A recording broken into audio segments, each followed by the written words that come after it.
But as poor as that first spot was, and the servant thinking, oh, this is the poorest spot in the vineyard, starting in verse 23, he introduces another planting, and he says, now, take a look at it. This is even poorer than the first place, but notice I've nourished it here, and it's brought forth much fruit. Let's gather that. And then in verse 24, now look here, here's another branch also. And I planted it and nourished it, and it has brought forth fruit. Now, it doesn't say whether it's good or bad or somewhere in between. It maybe it's just sort of in between, because if they're bad, they seem to be marked. Or in verse 25, if it's really good land, it's mentioned. But ironically, the one that's in the really good land, as you mentioned, Jared, that's where it's not just all good. There's some bad. It's kind of like half and half. And so I think that's why we assume this is probably the part of the vineyard referring to our Book of Mormon community with the classic Nephite, Lamanite sort of division.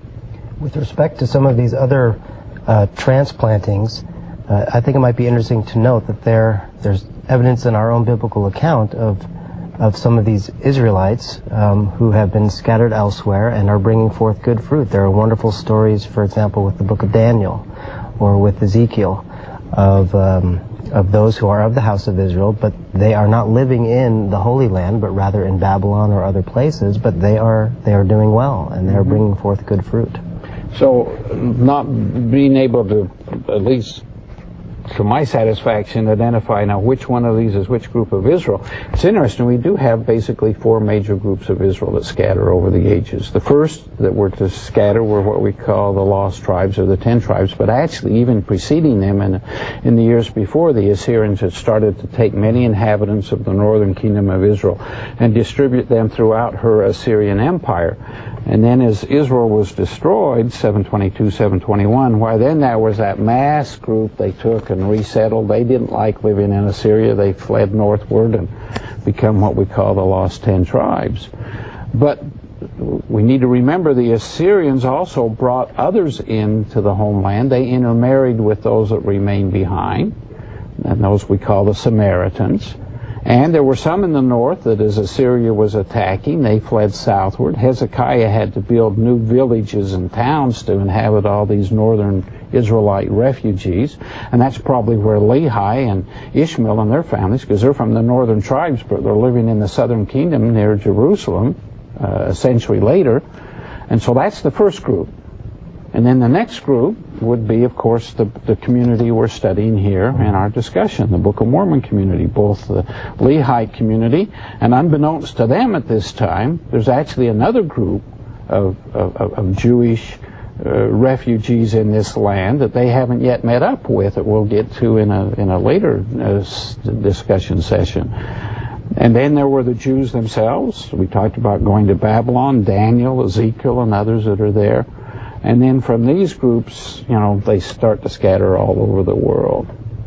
Well, and I think, too, one thing that's important, because it certainly does correspond with history, and it certainly does help us see how the Lord interacted with the house of Israel.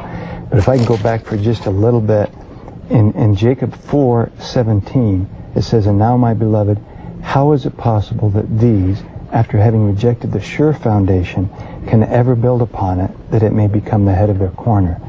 So we have this allegory that corresponds with history, but it also corresponds with us and our personal lives. And so I can picture someone reading this allegory and asking that same question: how can my son or how can my daughter, who's rejected the gospel, ever come back? And you have that analogy going throughout. And I think part of the message is the Lord will keep working with your son or daughter. Verse 22 of Jacob 5, when, as you mentioned, the servant said, "Well, why did you plant it in such poor ground?" Or the parent says, "How could you let this happen to my child?" And the Lord's response in 22, "Counsel me not. I know what I'm doing with your children. Have faith. Work with me with this." So I love the fact that it does both correspond with historical events and teaches us how we can have hope for our loved ones. Very good. Well, and speaking of hope, starting now in verse 29, there seems to be a period of of dark ages where all parts of the vineyard seem to fall into wickedness, I guess would say, no longer bearing good fruit, and apostasy coming. Talking about the frustration that they have, these workers in the vineyard, with not being able to have it produce much. Can I mention one thing about that? Sure. Very briefly. In verse 31, it talks about the fruit, that there was much fruit that did cumber the tree. And in verse 30, it said all sorts of fruit did cumber the tree. I think it's important to make a distinction between the branches and the fruit. We understand about the apostasy that there was doctrinal corruption and that there was a loss of priesthood authority, but that doesn't necessarily mean that all the branches, all the people were evil during that period. There were wonderful people who understood enough about Christ to continue to love Him and try to serve Him. But if you don't have the priesthood authority, and if you don't have a pristine doctrinal basis, you're not going to bring forth the right kind of fruit either. So I think it's an important clarification for us to understand that there were good people throughout the Middle Ages during the apostasy, but the fruit that they brought forth was not as good as it could have been. Okay. Well, starting in verse 55, we get some of the blessings of the restoration, where one final attempt is made, and finally it looks like success is starting to come, and growth and proper development is happening. Verse 72 is probably about right where we are right now in this allegory. We're still waiting for the grand harvest, the millennial reign, and all of that. And then that's coming and talked about when there will be this long season of this marvelous bringing in a harvest yet to come. What do we learn from this whole allegory here?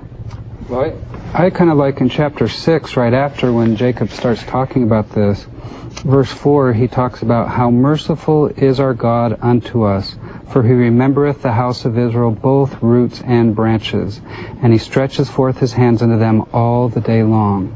And I think that's the great hope and promise of this allegory, is that God is there. He's merciful. He will remember the house of Israel. He will stretch forth his hands all the day long. And that's as applicable to us as it was to the Nephites, as it was to the Jews, and so forth. It's hard for us to fathom, but he does it, and we learn from it, and we can help our families learn from it. Thank you. It was a helpful discussion. Thank you.